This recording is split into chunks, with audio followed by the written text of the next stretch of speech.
ஏங்கத்த நான் நேரத்துல எந்திரிச்சு என்ன ரயிலா பிடிக்க போறேன். சரி ஞாயிற்றுக்கிழமை கொஞ்ச நேரம் தூங்கலான்னா கொஞ்சம் கூட உங்களுக்கு பொறுக்காதே.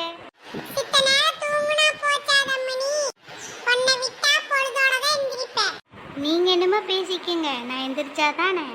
தூங்குற மாதிரி நடிக்கிறா பாரு.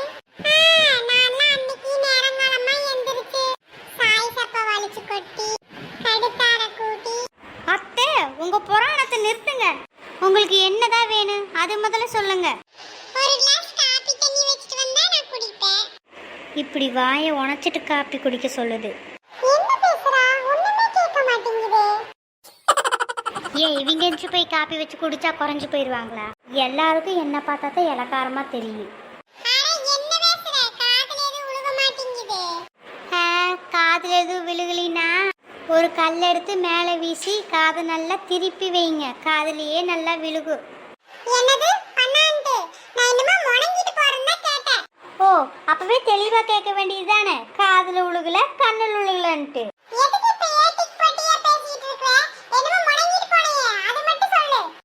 இப்ப என்னது இல்லாத பொல்லாதது புலம்பிட்டாங்க. காப்பி போடுறதுக்கு பால் இல்ல, அதான் புலம்பிட்டு இருந்தேன்.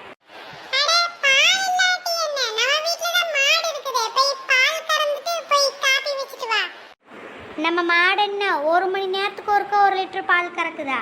இப்பதானே உங்க பையன் பால் கறந்துட்டு சொசைட்டில ஊத்திட்டு வந்தாரு. ஆமா உங்களுக்கு என்னதான் நேரம் இருந்திருக்குது.